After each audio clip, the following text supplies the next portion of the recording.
Martin, are we recording? All right, let's do this.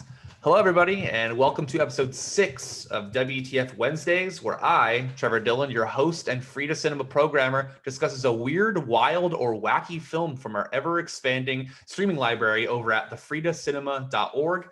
This week's movie was A trip, but B, from Dark Sky Media, and it is a film called Reunion from 2020.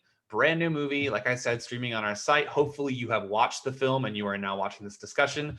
Directed by Jake Mahaff. And here to talk about the film with me today is, how do I say, a lot of different things here. A standout writer on the Frida blog, as well as the Frida's grant writing team, and a constant Frida volunteer at the drive-in. It is Isa Bulnes-Shaw. Hello, Isa. How are you doing today? I'm good. How are you? Good. Do you like my official voice that I have to put on for the show? Yes. Your radio host voice. It's very me tripping over my own words and stuff and trying not to read the things that I read every single week. All good.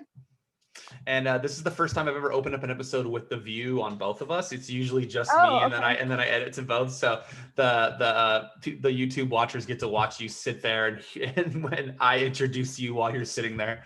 So I hope you all enjoyed that. Isa, you have a Letterboxd, right? Yes, I do. Plug that up top right before I go to Letterboxd. M. Night Slamma-Jam. So it's like M. Night Shyamalan, except SLAMMA. I love it. Okay, follow Isa on Letterboxd, but I lean on Letterboxd early in WTF Wednesdays. Yes. So we're gonna go through. We're gonna read a few reviews and talk about them because, of course, we want to say what we thought about this movie, but we want to see what Letterboxd thought. Right up top, recent review for this movie. There's not a lot of reviews because it's a smaller movie, of course. The type of movies we like to play, streaming on the thefridacinema.org. But I think there's like 57 reviews on Letterboxd so far. And first review is from a listener. I always call them listeners. Dustin Kogler. Dustin gives it 4 stars and just says, "Yo, what the fuck?" Yeah, I liked that one. I was like, yeah, pretty much. So the namesake of this show. So thank you, Dustin. And then the second one is from James Atkinson, who gives it 4 stars. Kind of a long review, but I'll say Reunion is a very personal feeling movie that follows themes of family, grief, manipulation, and the occult. I enjoyed every moment of this and can't wait to watch it over a second time to pick up things I missed. Could you see yourself ever watching this movie again? Yeah, I definitely could. Yeah. It's one of those where I'm sure you'll pick up on a lot of things after knowing the twist. Yeah, definitely. For a lot of these, like, how do you call them? Psychodramas that have little things laid throughout them. It's always fun to watch those again. Then again, not a lot of reviews, but I'll read this one. It's kind of a newer review from Anton Patel. Says Reunion is a nuanced, slippery psychodrama. Hey, I just said that. Preferring intimation to exposition, which I always like to see actually footage and stuff and not hear what the character is thinking, and leaving the viewer ultimately unsure whether to celebrate or fear its anxious heroine's apparent escape from deep dysfunction. Quote, "I'm not crazy," Ellie insists. Yeah, so that's the meat and potatoes of this movie for sure. Yep, definitely.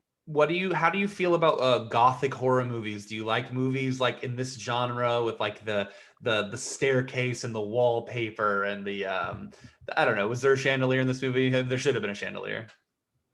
Yes, I love the house. I want that house, honestly. Like, yeah. I loved the look of it and everything.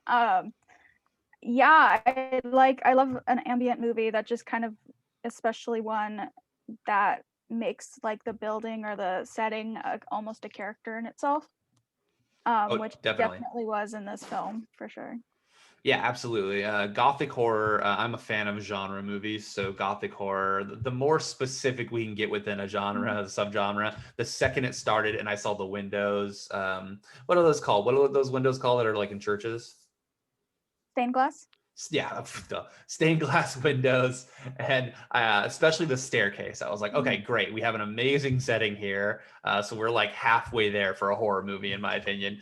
And then I thought the standouts here were the performances, especially for a low budget movie. Director Jake Mahaff got some really good performances here from Julia Ormond, Emma Draper, Cohen Holloway, John Bach, Nancy Brennan. There's a very small cast, very contained movie. as these lower budget psychodramas tend to be. What did you think of the performances in the film? I was also very impressed. I really thought the lead, the actress who plays Ellie, was really, really great.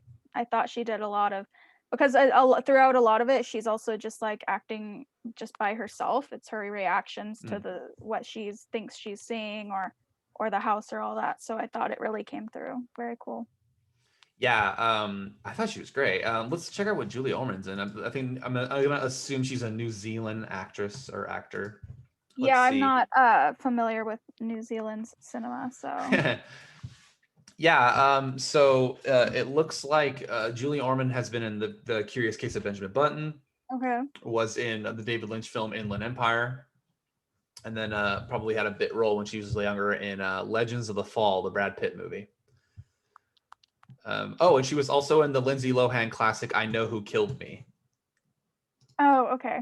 Have you heard of that movie? I have, yes. I've seen bits and pieces. It's a trip. That could be a WTF Wednesday. I was just gonna say there's no reason for it to stream on our website, but it would be really, really cool. So I saw your Letterboxd review. Explain what you were thinking watching this. I know to you it was a big time roller coaster. Yeah, so I kind of loved it at the beginning, and then the twist happened and I was like, oh, and then I ended up liking it again by the end. I don't know, I wasn't sure. I knew it was a psycho thriller drama kind of thing, so I was expecting it to get to the family issues and whatnot, and I didn't know if it was necessarily going to go beyond that, and then it did.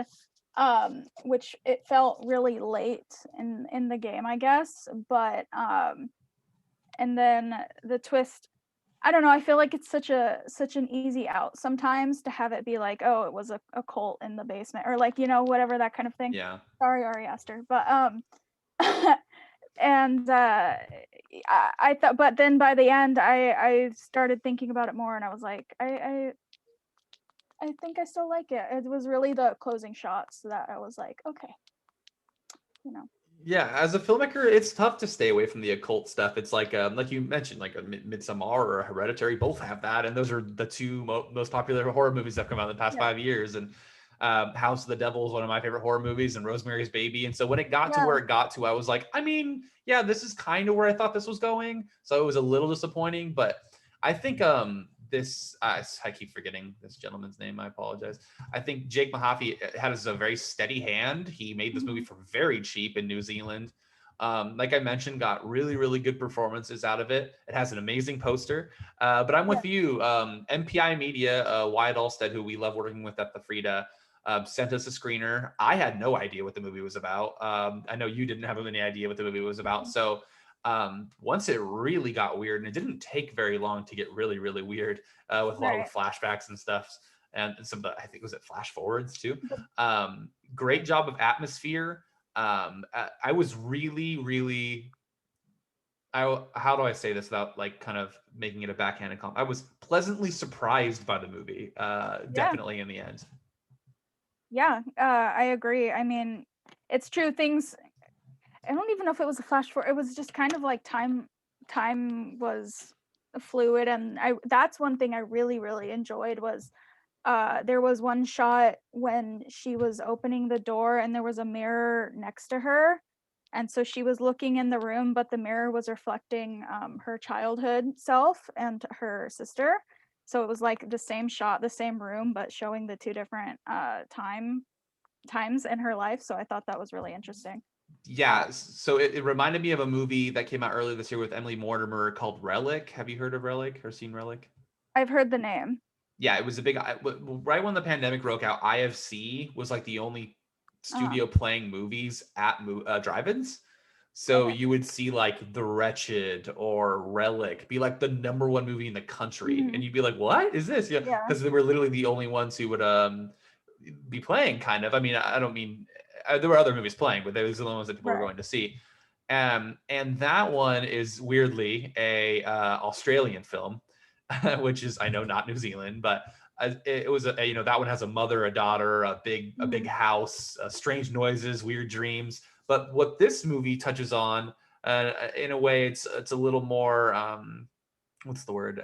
Is esoteric, I suppose, but it deals with the concept of memory, interestingly, that I really enjoyed, which is odd because Relic has a character with Alzheimer's in it. And you would think that that one would have dealt more with memory as well. But yeah, definitely. And then it builds to an extremely climactic ending. Like I said, we've seen it before, but I don't know, some of the filmmaking and like how at the end, like, do you remember the scene at the end, like speaking of the way my hand looks right now, when like she like glitched out? Do you remember that? Yeah, it was like the VHS effects and then like the smear and the glitch. Yeah. I found that so jarring. I was like, whoa. I was like, is there something wrong with my phone, you know? But You watched yeah, it on your phone? sorry. Well, I mean, yeah, I watched it on my phone. Okay. You just outed yourself. But okay. That is true. A lot of times I have to watch the movies because I'm at the drive-ins a Sure. lot. I have Sure. to watch them once I start. Like last night I started Suspiria, and I mean, if I'm sorry, Jake Mahaff, if you hear that I watched your movie on my phone, I apologize, but I will say ultimate compliment. I had Dario Argento's Suspiria on a 28-foot Yes. screen in front of me, and I was watching your movie. Exactly. So and a movie like this, so I hate to get on a little tangent here, but I've written 5 or 6 feature scripts this year, and one of them is fairly similar to this film. It's called Within the Walls of the Western Green, and it is a Gothic film about a woman who goes to this bed and breakfast, and it has vibes for sure. I I call love them the Western title. Green vibes. What's that? I love the title. Oh yeah, I mean, me and my co-writer, we just call it Western Green. So when we see stuff, we say massive Western Green vibes. Wow, this movie had massive Western Green vibes. Now, Western Green has a very meandering second act, as many first drafts do of scripts, where I know how the movie starts, I know how it ends, then it kind of meanders a little bit in the middle, and you're like, I hope this movie better be 80 minutes long, otherwise people are going to lose interest. How did you think the second act of this one went? Did you think it meandered, or do you think it moved? I mean, do you think there were some thrilling scenes? Because we know it starts and ends well. Yes. Yeah. I when I first just looked up the title to just see like, okay, what is this movie? I did see quite a few reviews that were saying like, oh, slow burn, and like for a positive, and like, oh, it's a slow burn, and then Right. bad is just like, this is boring. I didn't feel that at all. Like even at the very beginning, I was very interested, and I think the before we get to like the big climax and the reveal of literally bursting into that room to find everything, I thought it was really compelling, the boxes like breathing, like the boxes moved like a couple times before we even opened them or anything like that. Mm-hmm. And I thought that was real. I was like, oh, what is this? And I wanted to know, and that was your first clue, I guess, that it wouldn't be completely like linear or realistic, whatever you want to call it. Yeah. Yeah. Yeah, so I would say it is a slow burn. It is a slow Yes. burn. But I wouldn't like I said earlier, the House of the Devil, my favorite horror movie of the past 20 years, is a slow burn as well. Yes. But there's little details throughout that you pick up, and then you have fun watching it the second time. But a slow burn can be a diss on a movie, certainly, but it is not here. I feel like again, Jake Mahaff did a very good job holding the tone, which is most of directing. It's getting performances and holding tone, basically. I think that's what directing is. I thought that once the climax kicked in, it really kicked it up a notch. I mean, this is a movie I had written down. Mother versus daughter. We love just that tale has been around forever, and I thought it was good here. I thought it was well done. There was a lot of dread. We got a little bit of gore there at the end, and then throughout as well. I looked away for a moment, and then I looked back, and there was like I was like hearts or like disgusting things being put into like a Organs. organs. Yeah, I was like, whoa! Like I looked away for like a second, and that was happening. So creepy old house, mother versus daughter. If you liked Relic from earlier this year, definitely check this out. Although if you're watching this, I hope you've checked it out. Although we haven't gotten too much into spoilers, which is nice. If someone were to come here to be sold on this movie, hopefully they are by now. Yeah, definitely. So as you know, WTF Wednesdays stands for What the Factor Wednesdays. As a massive fan of this show, as you are, I'm sure. What would you give this on the What the Factor rating scale? I would say maybe a 6 or a 7, just because I really want. I knew like where it was going. I thought I knew where it was going, and I still kind of understand like what it was, but I also kind of don't. Right. That's why I want to watch it again and just be like, wait, what was? I still don't know exactly what happened, and that's Mhm. what. And I mean, when a movie makes me like literally do this to get closer to my screen, I think Right. that's a pretty good indication of just like, huh? Yeah. Yeah. Definitely. I'm feeling anytime anything's a cult, I always jokingly want to give it a 6, but I would say a strong 6 on this. I'm with you in terms of like I don't know. I mean, you said this in so many words. I don't mean to speak for you, but it feels familiar. Definitely, we've seen this before.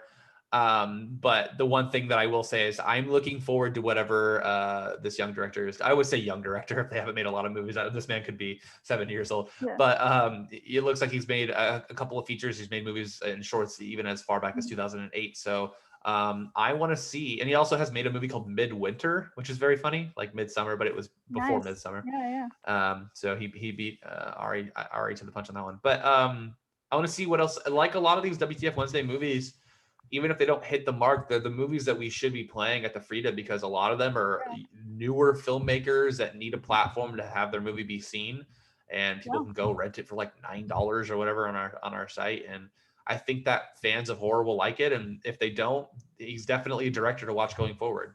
Yeah, absolutely. And even the things that were familiar, I think he does in a really interesting way, like the occult stuff from the angle of like medieval studies and that Yeah, kind of thing, which it how it literally opens.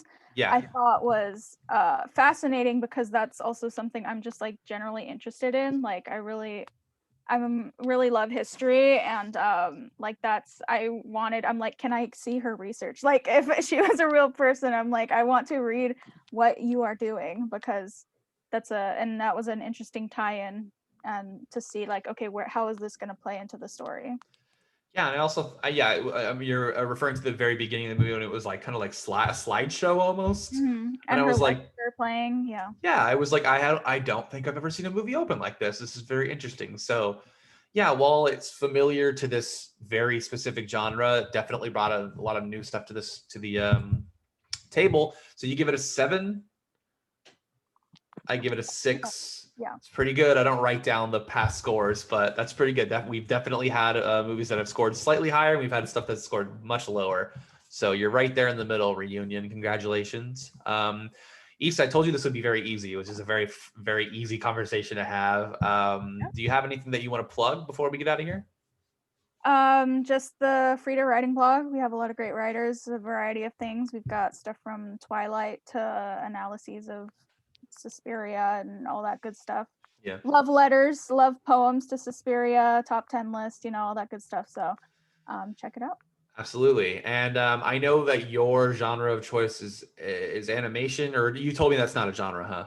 It's not a genre, but I get what you mean. Yeah, I'm the medium of animation. Yeah, I tend to gravitate towards that, but I do love horror. Yeah. So You thank know. you for a little. Yeah. Thank you for, uh, you know, doing some Oh, horror. I guess maybe next time we'll find an animated horror movie. We'll bring you back on. that would be cool. But yeah, no, I mean, like as soon as it started, I was like, did Trevor really clock me? I was like, how did he know these are like my greatest my Yeah. Yeah. greatest like fears and whatever. It was very resonant with me. So, and I mean, I love The Lighthouse, so I'm always down for a creepy ambient horror movie. I can't take any credit for it. I just basically find people that I want to talk to on the show, and then we just kind of assign a movie, because they're all movies we've never seen, so I couldn't Yeah, know beforehand.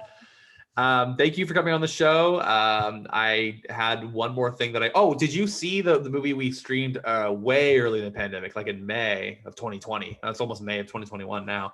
But yes. the Wolf House, La Casa Lobo. Yes, I loved it. It was Okay.